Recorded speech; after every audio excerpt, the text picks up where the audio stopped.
Dear student, आज आप लोग देखिए क्लास 11 मैथ्स का पहला चैप्टर सेट समुच्चय की विविध प्रश्नावली के कुछ न्यूमेरिकल पर हम चर्चा करने जा रहे हैं। जैसा कि पिछले वीडियो में बहुत सारे न्यूमेरिकल आपको बताए भी गए हैं, तो इसमें आप लोग ध्यान दीजिए विविध प्रश्नावली में क्वेश्चन नंबर 9 पर आप लोग ध्यान दीजिए।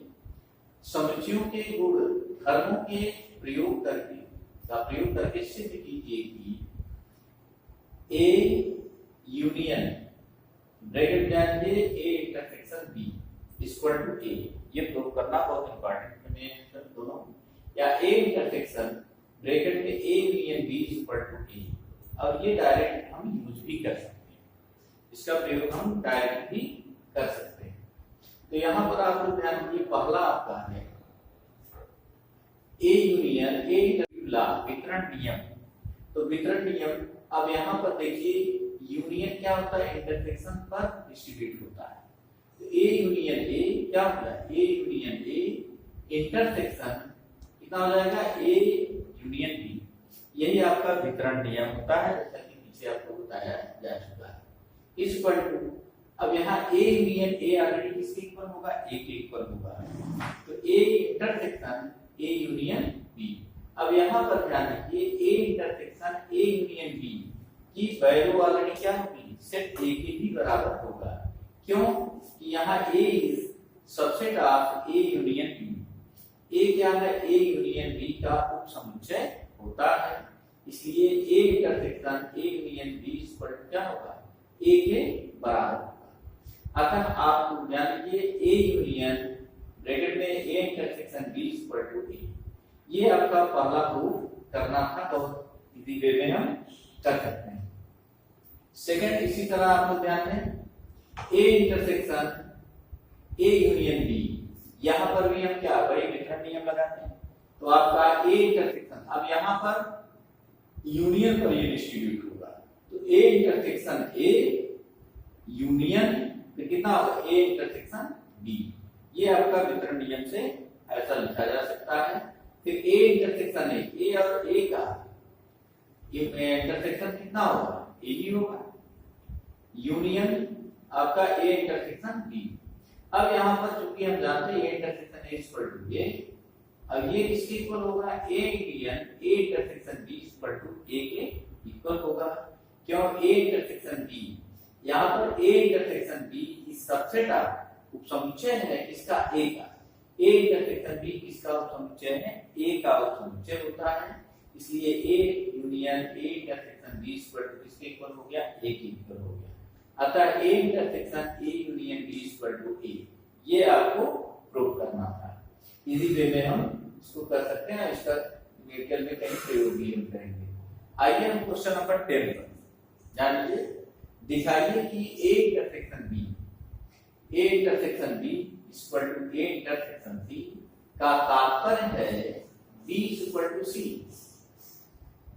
आवश्यक रूप से नहीं होता है। दिखाइए कि A intersection B equal to A intersection C का तात्पर्य बी इक्वल टू सी आवश्यक रूप से नहीं होता है। अब यहाँ पर इसका सॉल्यूशन है, माना ए बी तथा सी तीन समुच्चय इस प्रकार हैं। एक एग्जांपल के थ्रू ए इक्वल टू आपका लिया गया set A comma B, B equal to set B comma C तथा C equal to B comma D. अब यहाँ पर आप लोग ध्यान, अगर इसका ए इंटरसेक्शन बी निकालें, इसमें कॉमन एलिमेंट क्या मिल रहा है, B. A intersection B equal to B होगा तथा ए इंटरसेक्शन सी निकालें, ए और सी का कॉमन एलिमेंट क्या मिल रहा है, आपका बी मिलेगा। अब यहाँ पर आता है, यहाँ A intersection B equal to A intersection B equal to A intersection C equal to B. ये दोनों ये कंडीशन को फॉलो कर रहा है, एग्जांपल दिया गया। परंतु हम देखते हैं कि B does not equal to C. B क्या है, सी के बराबर नहीं है, बी सी के बराबर नहीं है। दो समुच्चय आपस में बराबर क्यों होते हैं, जब उसके दोनों के एलिमेंट आपस में दोनों के एलिमेंट समान हैं। यहाँ BC है, यहाँ BD, एक एलिमेंट तो आपका मिल रहा है, दूसरा नहीं मिल रहा है, ये क्या होगा, B does not equal to C। अतः A intersection B equal to A intersection C का तात्पर्य है बी इक्वल टू सी आवश्यक रूप से ये सत्य नहीं है। ये इसे सीधे में हम कर सकते हैं। आइए क्वेश्चन नंबर 11 पर ध्यान देते हैं। क्वेश्चन नंबर 11 यहाँ पर ध्यान दीजिए, मान लीजिए कि ए और बी समुच्चय है यदि किसी समुच्चय x के लिए a intersection x equal to a intersection b intersection x equal to 5, a intersection x equal to b intersection x equal to 5 और a union x equal to b union x, तो सिद्ध कीजिए कि a equal to b। Question को यहाँ पर स्पष्ट कर लीजिए। मान लीजिए कि a और b समुच्चय है यदि किसी समुच्चय x के लिए a intersection x equal to b intersection x equal to 5 और a union x equal to b union x, तो सिद्ध कीजिए कि a इक्वल टू b। ये हमें प्रूव करना है। तो यहाँ पर आपको ध्यान दें, माना समुच्चय a और b इस प्रकार है कि किसी समुच्चय x के लिए दिया गया है a union x equal to b union x। Suppose कर लीजिए ये आपका ऐसा है a union x equal to b union. अब दोनों पक्षों में ध्यान के क्या दिया गया है, a इंटरसेक्शन। इधर भी जैसे किसी बीजगणितीय फल उसमें जुड़ा बताया जाता है, ऐसा ही इसमें क्या है, इंटरसेक्शन या यूनियन दोनों पक्षों में दिया जा सकता है। तो अगर आपका a union x equal to b union x है, इंप्लाइज अब यहाँ दोनों पक्षों में क्या दिया गया है, a intersection a union x equal to a intersection b union x। यहाँ पर ध्यान दीजिए a intersection a union x left hand side में से यहाँ पर हम लगाते हैं वितरण नियम, डिस्ट्रीब्यूटिव लॉ। तो आपका होगा a intersection b union a intersection x, ये आपका वितरण नियम। यहाँ पर a intersection bracket a union x equal to a intersection b union a intersection x की वैल्यू ऑलरेडी क्या आपकी 5 दी गई है। क्या दिया गया है, 5 दिया गया है, ये 5 के इक्वल होगा। तो यहाँ पर ध्यान दीजिए, अभी पीछे आप लोग पढ़े हैं a intersection a union x equal to b किसके इक्वल होगा, a के इक्वल। यहाँ पर ध्यान दीजिए a इंटरसेक्शन x की वैल्यू ऑलरेडी 5 दी गई है, तो a इंटरसेक्शन b यूनियन 5 के प्लेस पर हम क्या लिख सकते हैं, a इंटरसेक्शन b लिखा जा सकता है। अब क्या हो गया, a equal to a intersection b, ये इक्वेशन आपका फर्स्ट हो गया। पुनः आइए वही चीज दिया जा रहा है, a union x equal to b union x। यहाँ पर दोनों पक्षों में क्या ले लिए हैं, b इंटरसेक्शन लिया गया है। तो यहाँ पर ध्यान दीजिए, तो b intersection a union x equal to, यहाँ पर क्या हो गया, b इंटरसेक्शन ब्रैकेट में आपका b यूनियन x। अब यहाँ देखिए लेफ्ट साइड में क्या लिया, डिस्ट्रीब्यूटिव लॉ लगाया गया।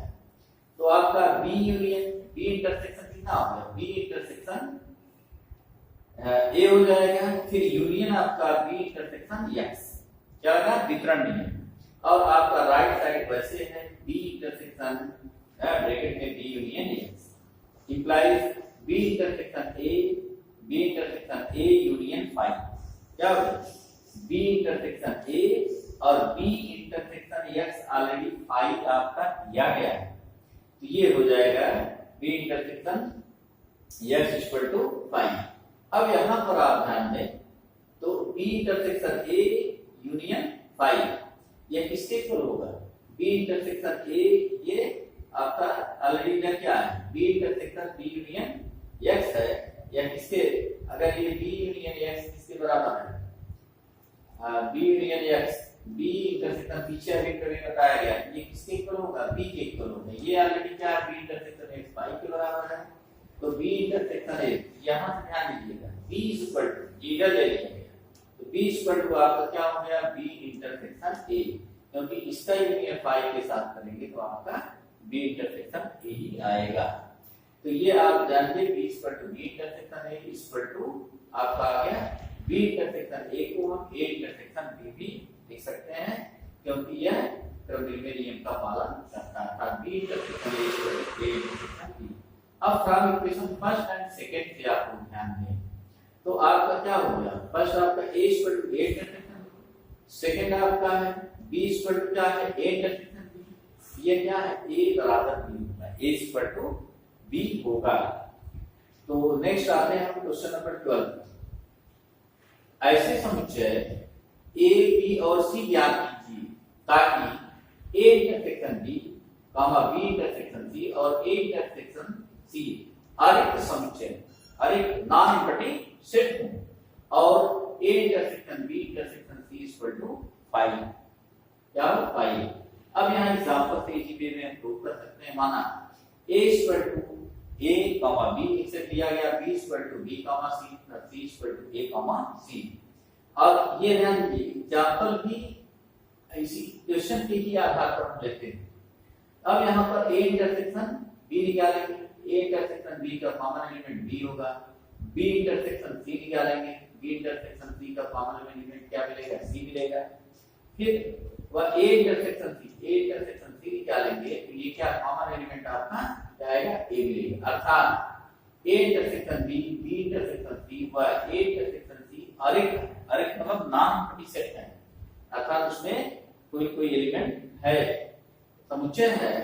सीन्स यहाँ पर हो जाएगा a intersection b intersection c। अगर आप ध्यान दें a intersection b intersection c निकालें जब भी आपका कौन सा अरिक्त हो रहा है, नॉन इम्पैक्टिंग हो रहा है, a intersection b intersection c व a इंटरसेक्शन c अरिक्त नॉन इम्पैक्टिंग सेट है तो सभी का इंटरसेक्शन क्या होगा फाई के इक्वल होता है, सभी का इंटरसेक्शन फाई के इक्वल होता है। अर्थात a intersection b intersection c equal to phi. अब इसलिए दोनों प्रतिबंध संतुष्ट करते हैं। ध्यान दीजिए क्या हो गया a intersection b intersection c equal to phi, इसलिए ये दोनों प्रतिबंध संतुष्ट होते हैं। ये आपका यहाँ से क्वेश्चन समाप्त हो गया है। नेक्स्ट वीडियो में अगला क्वेश्चन बताएंगे।